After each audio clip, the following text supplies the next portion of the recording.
Assalamualaikum to all my brothers and sisters all around the world, pati na rin sa ating mga kababayan at mga kapatid sa ibang relihiyon na patuloy na nagmamahal sa ating BP Sara Duterte. Itong video na to is naganap noong araw na merong peace rally ang mga ating kapatid sa Iglesia ni Cristo. Ito isang aktibidades naman na conducted by the Filipino o OFW sa Japan. And ako po ay nagpapasalamat sa kanila dahil sa kanila napaabot naman ni BP Sara ang kanyang magandang mensahe.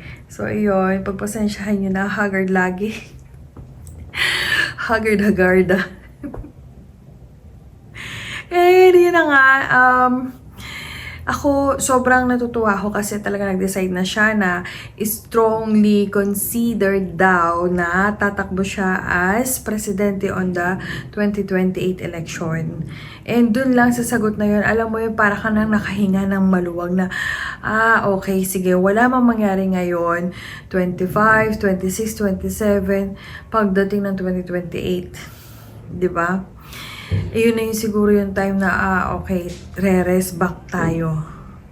Kasi ngayon, itong Iglesia ni Cristo Peace Rally, binaliwala ng mga makakaliwa.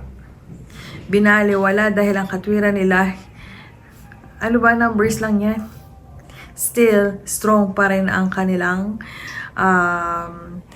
paniniwala sa kanilang gagawing impeachment. Anyway, kanya-kanya talaga tayo ng paniniwala. And for now, please watch the video. Nakakaiyak. Naiyak talaga ako habang pinapanood ko siya. Sobrang nakakataba ng puso. At sabi ko nga sa inyo, ang tindi ng kanyang personalidad. Kasi napaka-strong. And lumalaban siya para sa ating mga Pilipino. So, yun lamang guys. Please watch this video. And, harinawa, inshallah, magkaroon kayo ng ng time na mag-like naman at mag-subscribe dito sa aking channel. Ganun yon para magkasama-sama pa tayo. Yun lamang po. Shukran jazilan. Assalamualaikum. Thank you. Mga kababayan, ladies and gentlemen, Assalamualaikum warahmatullahi wabarakatuh. Madayaw, maayong adlaw, kaninyong tanan. Magandang araw sa inyong lahat.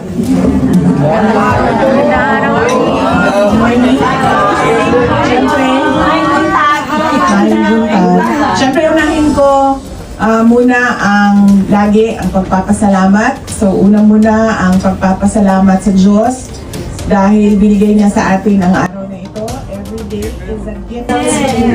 No, hindi natin alam kung kailan tayo kukunin, kaya dapat lagi bago matulog magpasalamat. Paggising natin, magpasalamat tayo sa bagong araw na ibinibigay sa atin. Pangalawa, ang pagpapasalamat ko sa inyong lahat sa oras ninyo. Happy ako dahil Sunday, siguro walang mga pasok, no? Walang mga trabaho. Pero kahit Sunday, alam ko kailangan ninyo maglaba at mag-grocery para sa darating na linggo. Pero binigay ninyo ang umaga ninyo para sa ating pagtitipon dito ngayong umaga. Maraming salamat sa oras. Yung iba sa inyo, dala pa nila ang kanilang mga anak at nagpapasalamat ako dahil nakikilala nila yung mga opisyal ng ating gobyerno sa Pilipinas at ipinapakilala ninyo sa inyong mga anak kung sino ang mga opisyal ng gobyerno natin sa Pilipinas. Ang susunod ay pagpapasalamat sa akin, personal. Nagpapasalamat ako sa inyong patuloy na suporta sa opisina ng Vice President at sa mga projects and programs ng Vice President. And syempre, ang aming pagpapasalamat mula sa pamilya from 2014, 2015, 2016 hanggang ngayon 2025, bagong taon na, ay nandyan pa rin ang tiwala at suporta ninyong lahat, mga kababayan. namin dito sa Japan. At ang huling pagpapasalamat ay mula sa mga kababayan natin, mga mahal ninyo sa buhay, mga pamilya ninyo na nandoon sa Pilipinas na tinutulungan ninyo. Nagsisikap kayo dito sa Japan, araw-araw, nag-iisip kayo, paano ba ako makakaipon? Paano ba ako makasave? Para may maipadala ako na tulong doon sa aking pamilya at para aral ng maayos ang aking mga anak, ang aking mga pamangkin, ang aking mga kapatid. Sigurado ako, January ngayon, ubus-ubus na yung pera ninyo dahil nung isang araw bago kami pumunta dito, kasi nag-iwan ako ng petty cash sa bahay namin para kunwari may pabili, bili ng suka, meron silang makukuha kaagad kasi naubusan ng suka, pabili ng sibuyas, mabilis silang makagalaw, pabili ng sibuyas kasi may petty cash. Tapos papabili sana ako ng Coke Zero. Tapos sinanong ko yung magkano ba petty cash dyan? Bago kasi ako nagpapabili, tinatanong ko muna, magkano ba petty cash? Sabi sa akin, zero. Sabi ko, ay, halatang halata na January na dahil lubos na ang pera. Oo. Ganun kasi ang mga Pilipino, no? Pag naramdaman ko yan nung December, merrymaking, party, regalo. Hindi lang isang Christmas party, sa isang araw, 3 Christmas party. Tapos sabihin, hindi, magda-diet na ako sa January. Pero next December, nitong darating na December, sigurado ako, ganun pa rin yung mangyayari sa atin. Magiging milyonaryo pag December, magiging mga pulubi pag dating ng January. Kaya ang maganda siguro, maganda dyan, yung 1 year ninyo sa January and December sa darating na taon, ihanda nyo na. Itago na yon para hindi siya magastos sa December. Para pagdating ng January, meron pa rin reserve. At hindi kayo masiro sa petty cash ninyo. Yes, nagpapasalamat ako sa oras ninyo at nandito kayo ngayon. Nabanggit ko kanina yung pagpapasalamat ko sa patuloy ninyo na suporta sa mga projects and programs ng Office of the Vice President. I'm sure alam niyo naman kung anong nangyayari ngayon sa ating bansa at nakita ninyo, buti nga ngayon, no, may internet na, nakikita na natin at saka mabilis na tayo mag-communicate sa ating mga mahal sa buhay at doon sa Pilipinas. Araw-araw pa ang video call, okay lang. So, pinaliit namin yung mga projects and programs namin. Noong una, last December, nag-planning kami. Sabi ko, lahat ng ating mga projects nandyan pa rin, pero babaan na lang natin yung beneficiaries.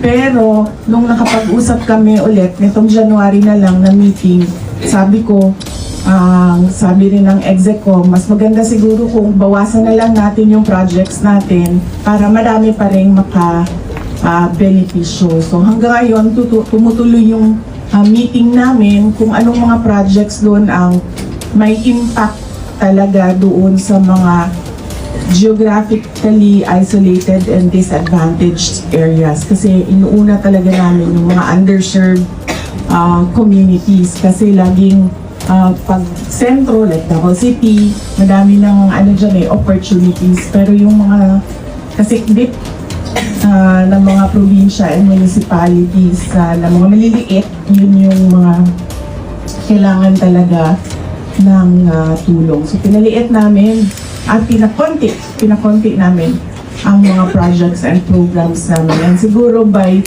mid-February, ready na kami ulit na mag-roll out ng mga projects and programs sa Office of the Vice President. So tutuloy pa rin yung aming mga satellite offices, nandyan pa rin. Meron kami satellite office sa Isabela, satellite office sa Pangasinan, at sa Bicol Region.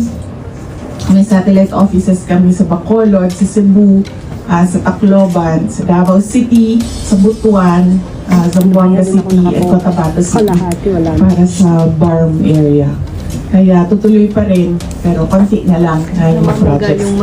Sanay naman din kasi kami, yung team na galing ng Davao City, sanay kami sa maliit na resources na pinagkasya-kasya lang kung ano yung resources. Kasi kahit sa Davao City local government unit noon, pinaprioritize lang namin. Sobrang laki ng syudad, madaming kailangan, pero kulang yung budget. So pinaprioritize namin ano ba yung gusto nating unahin na public service para sa mga tao. So mas madali sa amin dahil na-experience kami sa ganun. Tapos, pagdating naman sa politika, yung lagi kong naririnig sa mga kaibigan ko or sa mga kakilala, nangangamusta, yung iba nasa stress pag nakikita nyo yung mga vlog sa YouTube, nag-aalala. Tapos, nag-iisip kung kamusta ako. Lagi meron nangangamusta sa akin. Okay lang ako kasi lumaki naman ako sa politika.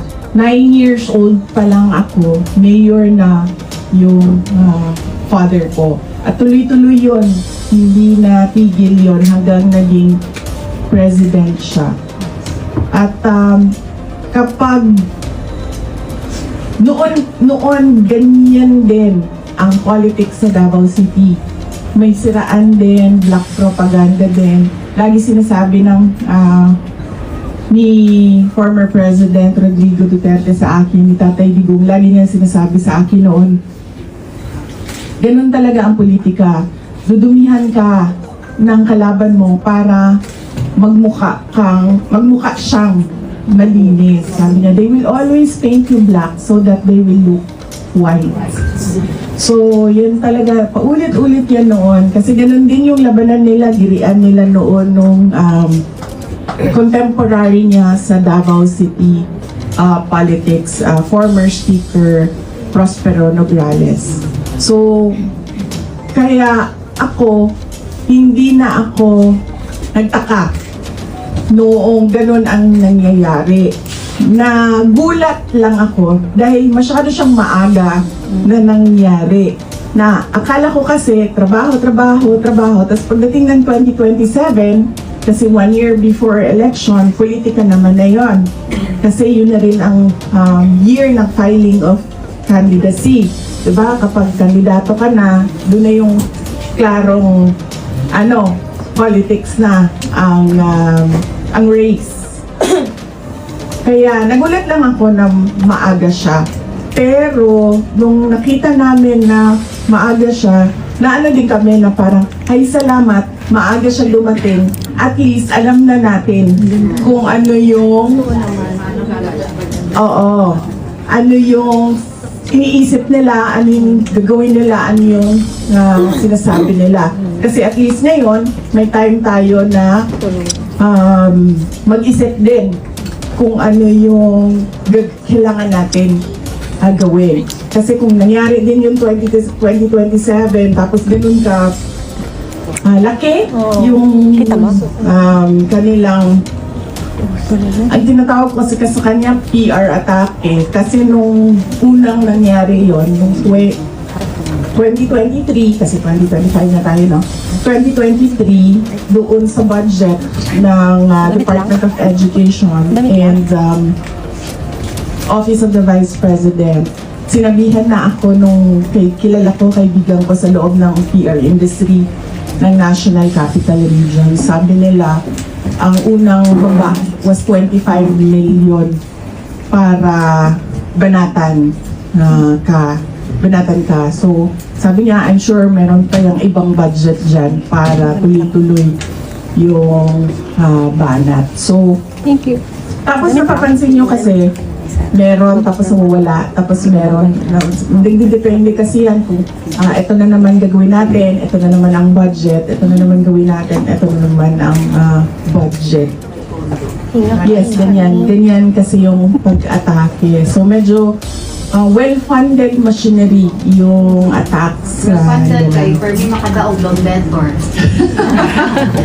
Nasa Guinness, nakita ko nga yung news, nasa Guinness Book of World Records na daw tayo for most number of winners in 1 month in 6 digits na loto. Billions na, no? Billions in 1 month. Kaya nga sabi ko nga sa kaibigan ko, sabi ko, alam mo, mathematically impossible talaga itong nangyayari na ganun, may nananalo lagi. Mathematic naman nila, BP. Because mikos man, mathematic. Yes. So yun. So, okay lang ako, huwag kayo mag-alala sa akin. Expected, but hindi expected na maaga.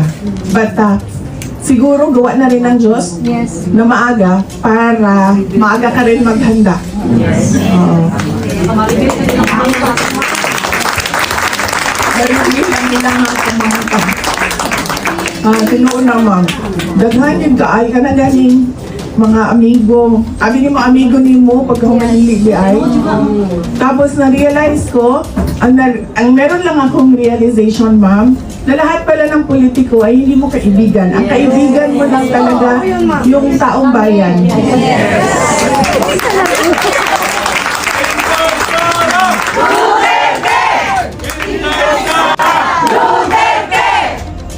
Oh, totoo yan. Kasi wala, ubus, kaibigan ko yan, yung iba sa kanila, ma'am, na umaatake sa akin. Kaibigan ko yan sila from 2016, from 2019, ng mga elections. Nagugulat ako. Yung isa pa nga, nagsorry yung papa niya sa akin privately. Sabi niya, pasensya na. Sana sana maging maayos lahat. Yun ang sabi ng papa niya. Alam ko na yung mama niya, Bisaya.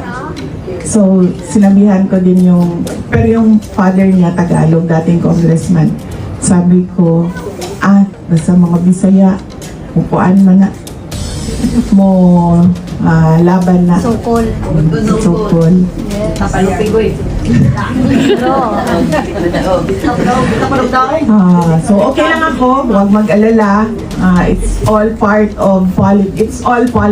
It's all part of politics.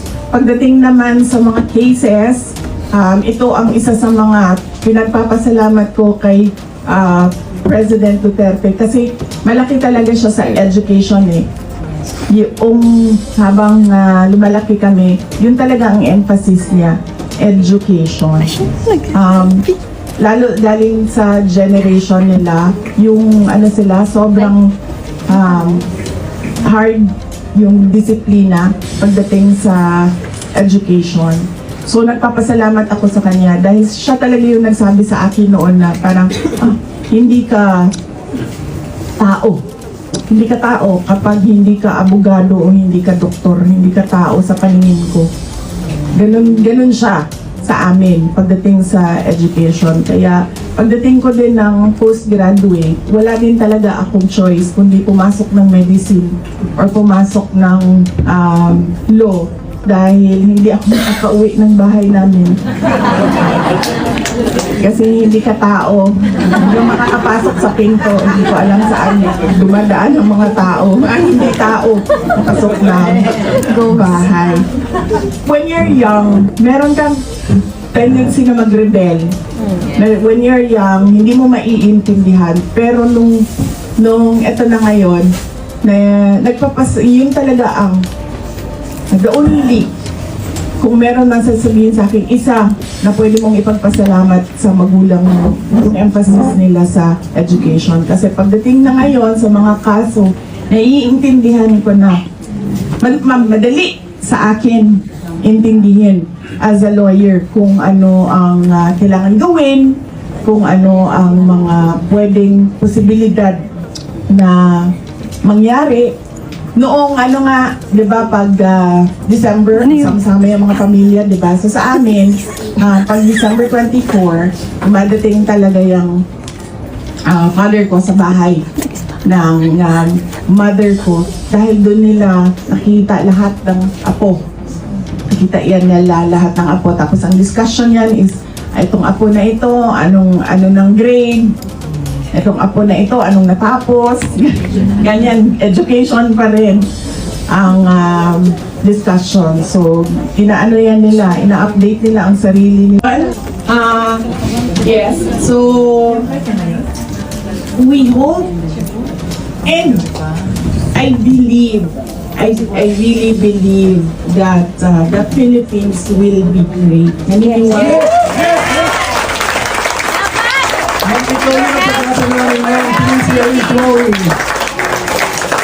Liwanag tayo, nakikita!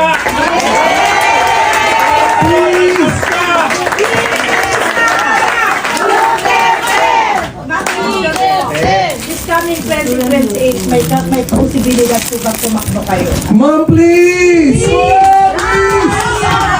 Please! Yes, Ano ba paghandaan namin lahat? we are Maghahanda tayo!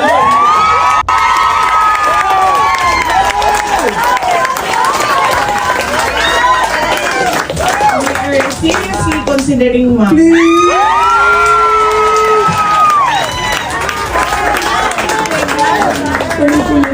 Yes! Ikaw lang ang pag-asa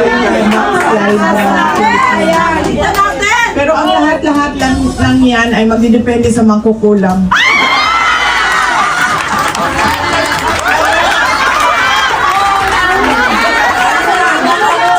Parang mong tanan, madam! Ay, mangkukulam na lang siya, hindi mangkuhula. Madam, barangan siyo ko, madam! Paidagdag na lang doon yung manghuhula. Yes, I really believe that our country will be great. And I really believe We can be with you! Please! mahirap ipaintindi sa ating mga kababayan and mahirap yung kailangan natin gawin kasi you really have to stand firm, especially with government policies para maayos siya. Pero paniwala ko kung magkaisa lang yung mga tao, alam natin kung saan tayo papunta, maggagawa ng ating bayan. Nasa likod mo lang kami. Yan sa kailangan bantayan ng mga kandidato. So ulitin ko, pagpapasalamat ko sa oras ninyo ngayong araw na ito. Daghang salamat. Happy New Year to everyone. Ito lang ang hope ko sa New Year ninyo para sa inyo, sa mahal ninyo sa buhay, at sa pamilya ninyo, and that is good health for everyone. Bawalang stress. Yes. Thank you po.